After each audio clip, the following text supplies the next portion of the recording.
Hey YouTube land, Tech Andrews there doing another action figure review. Now before we proceed, I just need to say that these reviews are intended for collectors over the age of 13 years and older, just for the FTC and couple rules. Now, this is wave 5 of the Masters of the WWE Universe line. This is the full wave. So every line so far consists of 4 figures, and this one's no exception.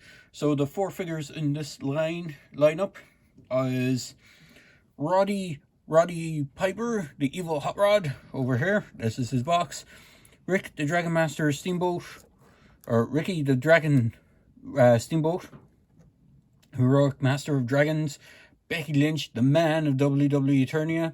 And then the Macho Man, Randy Savage, HWO for life. So I know the figures aren't in shot. I'll bring them in a minute. I'll do quickly review over the packaging. So for Roddy's, it's all the front of the cards are the same, except with the exception of the name of the character, as you can see. So I will just leave that off. I'll go through it once. You have the highly articulated for power posing, 8+ on the Mattel, and then it's the classics WWF style logo.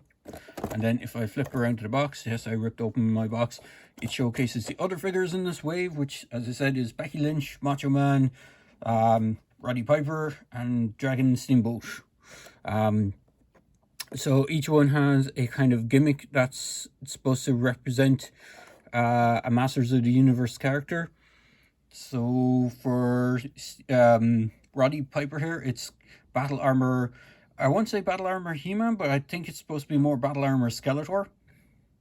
Even though the chest armor is more, it looks a bit more like He-Man's one, but it's because he's the evil. What do they call him again? The evil hot rod. So if you look at the artwork, you get really nice artwork. Each one comes with a comic book, which I'll go through quickly as well. So you have, on this one, you have the Macho Man from this line with Jake the Snake in behind, and Hot Rod or Roddy Piper basically charging off. And it says, just when you think you have all the answers, Hot Rod changes the questions. Real superstars just don't wear kilts, they also wear battle armor. So that's the little brief bio for him. Ricky the Dragon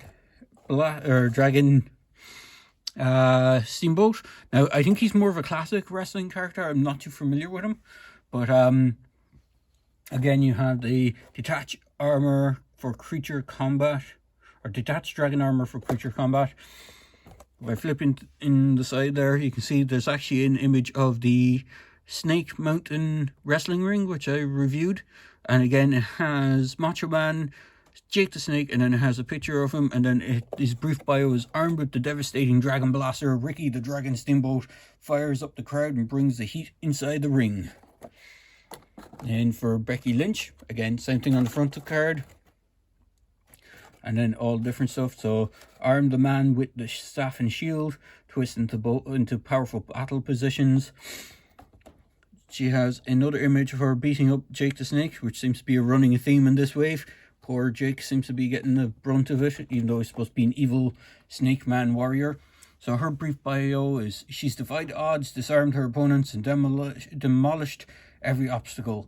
Soon everyone in WWE Eternia will learn this. It's the man's world and they're just living in it.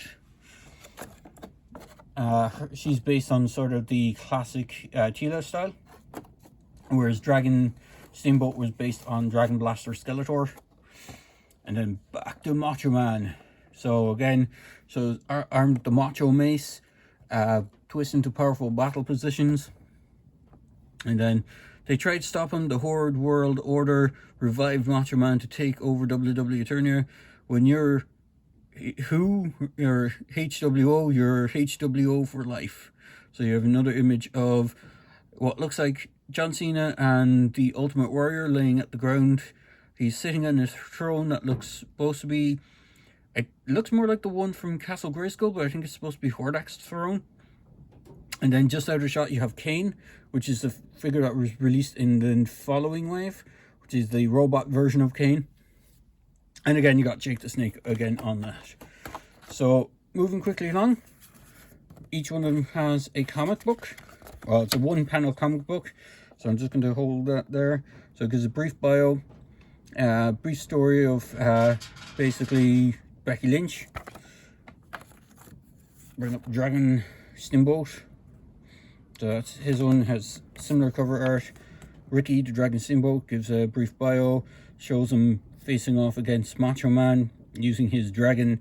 I think it's supposed to be like an energy dragon. It's kind of weird. It looks sort of, it's a glowing orange dragon, which we'll get to see in a minute.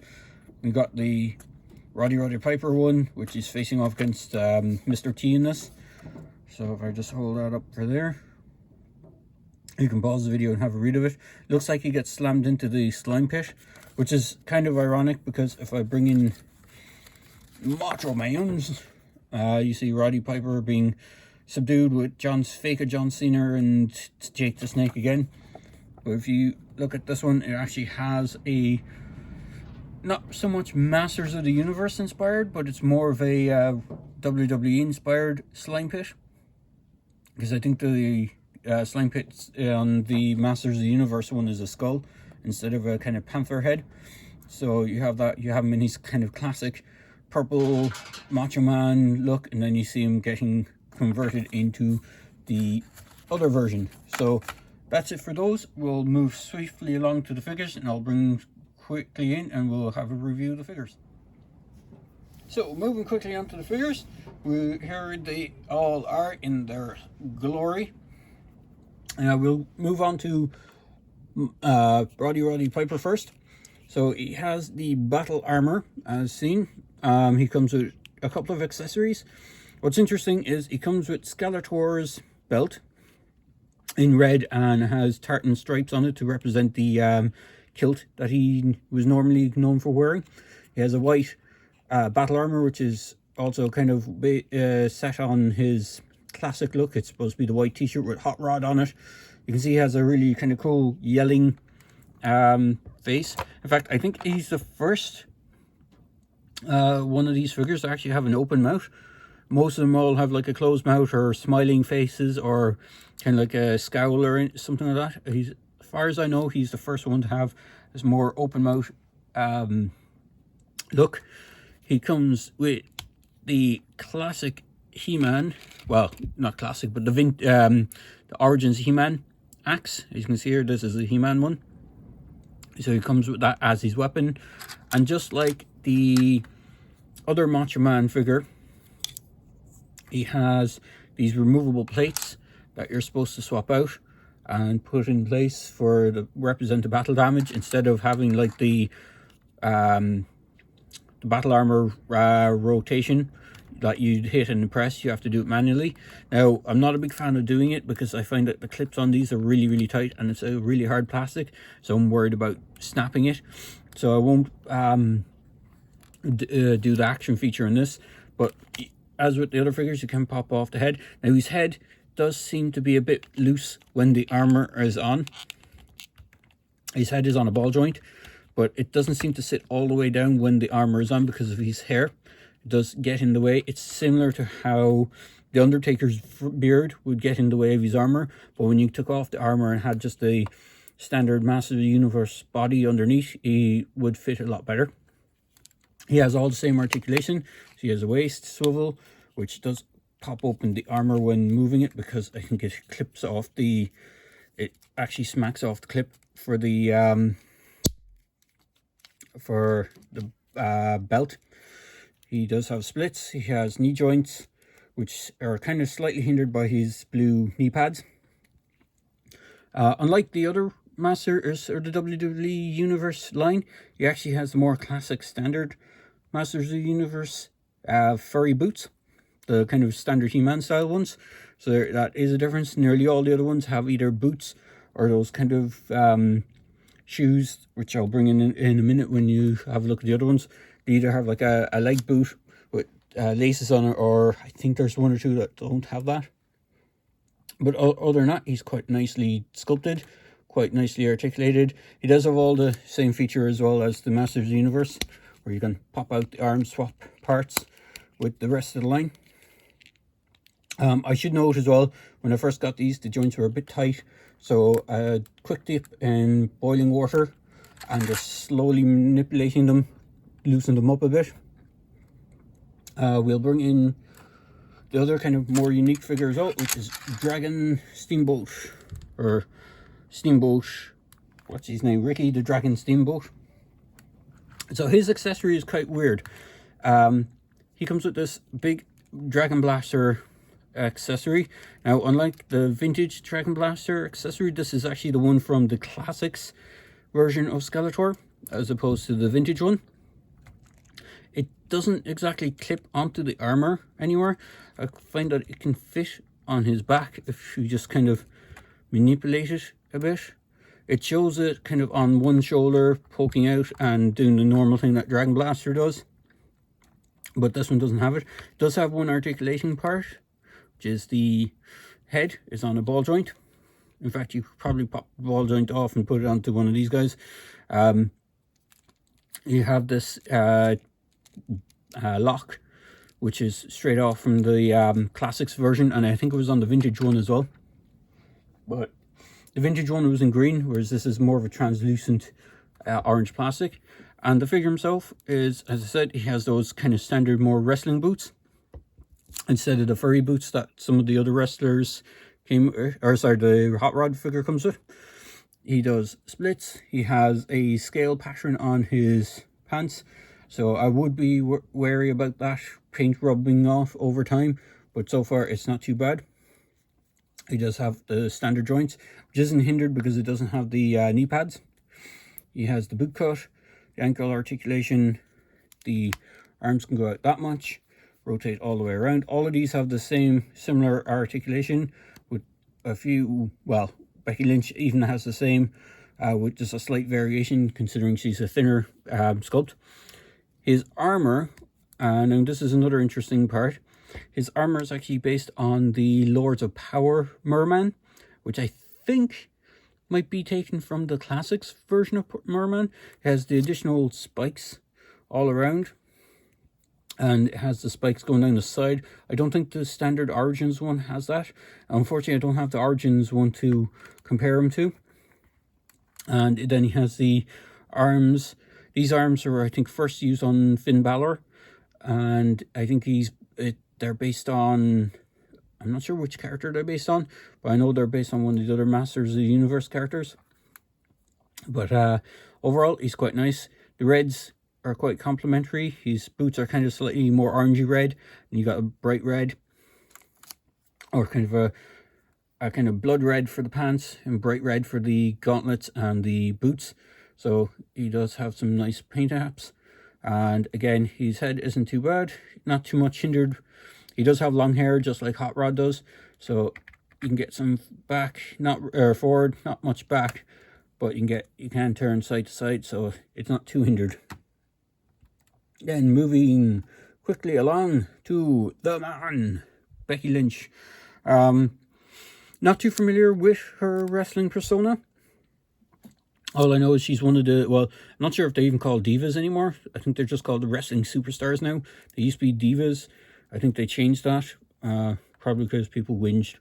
But she's basically based on Teela.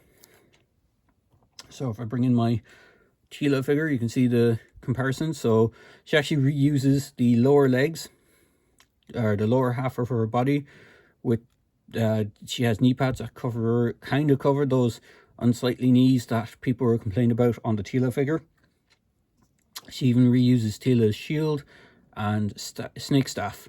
Would have been nice if she got a sword, because then you could give it to Teela to kind of complete the Teela's look. She also reuses the lower arms, or sorry, not the lower arms, the whole arms of Teela. So you can see she has the upper arm bands, the lower wrist gauntlets, pretty much everything bar the boots, which are furry boots on Teela. She has the kind of more standard wrestling boots on. I think the feet are the same though, but the boots are different, and you have a different torso and head, obviously. So again, ball joint for the head. Hair slightly gets in the way, but it is nice to actually have a kind of a longer haired character. the only other female figures we've gotten so far. Well, there is She-Ra has long hair as well, but I hadn't gotten her yet. The previous figures that were released was Evelyn, who has a helmet, and Tila, who has short hair but a headdress. So it is It is nice to see kind of more long hair characters. There is a Wave 6 has Stephanie McMahon, but she has more of a Evelyn look to her, so she actually has the Evelyn style helmet on, which is interesting. But I think she reuses this body. But overall, she's quite nice. Same articulation. She can kick forward a bit better than the male characters because her legs aren't hindered too much by the sculpting. You got knee joints, again slightly hindered by the actual bands, the knee bands. You have rocker ankle articulation. You have a boot swivel. You have the arms can go out all around and has a hinge. What's interesting is she actually has, I'm not sure if this is a black plastic. It looks like it's black plastic with the gauntlet painted in gold. She has sort of like it's almost like an armband piece going up to her elbow or just below her elbow, and then the rest of it is skin. I'm pretty sure this is probably one of the costumes that she wore. Again, not being familiar with her character, I just know the name. I just recognize the name from the wrestling lineup, but overall she's quite a nice figure and a welcome addition to the wrestling. She's actually one of the first female figures of the wrestling the WWE, so it is nice to see that they're branching out, not just having all the male characters. And as I said, Stephanie McMahon is in the follow-up wave to this, so there is a second female figure already, so hopefully they'll keep going and reduce a few more. Now that brings us on to the last guy, which is Macho Man. And a few things to note of this guy. So he's predominantly a reuse of the other Macho Man figure, except done in a new deco. So if I bring him in, here is the other Macho Man, so you can see the heads are the same. What's interesting is he seems to have gotten downsized with his weapon, whereas Macho Man, the first version of Macho Man, came with the classics version of Man-at-Arms mace. This version that comes with the new Macho Man is actually, or the Macho Mace, is actually the version from Origins. So if I bring in my Origins one, you can see it's the same sculpt. So it looks like he got downsized a bit. He does have Horde body armor, which is, I think it's Hordak's one from Classics as well. It is removable. He also has the hat thing. What's interesting on the hat as well is it's reversed. So on the original one, it was like this, and it was in red, but I never got that with my one. My one came without it packed in the packaging, but the original one was like this, and you could see that it would have fit this way, whereas the new one is intended to be reversed, so it has like the do-rag on the reverse way. He still comes with the same knee pads, which are direct copies of the Classics Man-at-Arms ones. And he does have all the same articulation. He doesn't have different glasses on, but he does have different design for his glasses. So there's like a teeth, like a shark teeth motif going on. And if I do pop off this armor, it is the more gummy rubber stuff, so it should pop straight off. I mightn't undo it totally, but what's interesting, we have to just pop off the other side, pop his head off, make it easier for him to, sorry, here we go, just pop that out, pop that off. What's interesting is he has the Madness logo underneath, so it is quite interesting to note that. He's actually one of the few characters that actually has that kind of stuff going on underneath the armor. Most of the other characters normally just have a standard Masters of the Universe book underneath, or if they're not using the Masters of the Universe book, like did anyone use, I don't think anyone used Roboto's body yet, but like if someone was to use Roboto's body, it would be completely different. Oh, New Day actually has a whatchamacallit body. He has the many faces body, so you can't remove the armor on him. Unfortunately, he's one of the few figures I haven't picked up from the line, but I know the New Day doesn't have that. And then the other thing he has is he actually has an armband with the Horde logo on it, which is kind of nice. Unfortunately, it doesn't seem to be as sculpted on one. So if I bring in, since I have him waiting in the wings, is Commander-in-Chief Hordak. Well, technically, you can see Hordak's one here is actually a sculpted Horde logo, whereas this is just the standard wrestling armband, just with a Horde logo painted onto it. So it is different. He is pretty much the same as the other Macho Man figure. The only difference is the paint apps. Instead of having bare legs, he actually has painted on trunks, but they are the standard leg. They aren't sculpted any different. Same with the boots. And he has all the same articulation. So ball joint head, shoulders, single jointed elbows with the swivels, the hands. He has 2 grip hands. In fact, interestingly enough, everyone in this wave has 2 grip hands, whereas some of the other figures from the other wrestling waves, they were given 1 grip hand and a punching fist. So it's interesting to note that everyone in this wave actually has the 2 grip hands. So overall, really cool figure line. I do recommend picking them up. I think they're available from Walmart, exclusive in the States. I got mine from eBay, so I had to pay a little over the odds for them. They should be available in places like Walmart in Canada as well. I've been hearing reports of them popping up there, and hopefully if I can, I'd like to get the next wave, the one with Kane, who's it, Kane, Stephanie McMahon, and can't remember the other 2 figures in that wave. There's another 2 figures, so I'd like to get that one as well. So there you go, guys. Hope you enjoyed this figure review, and as I say in my videos, please feel free to like, comment, and subscribe to my channel. Cheers!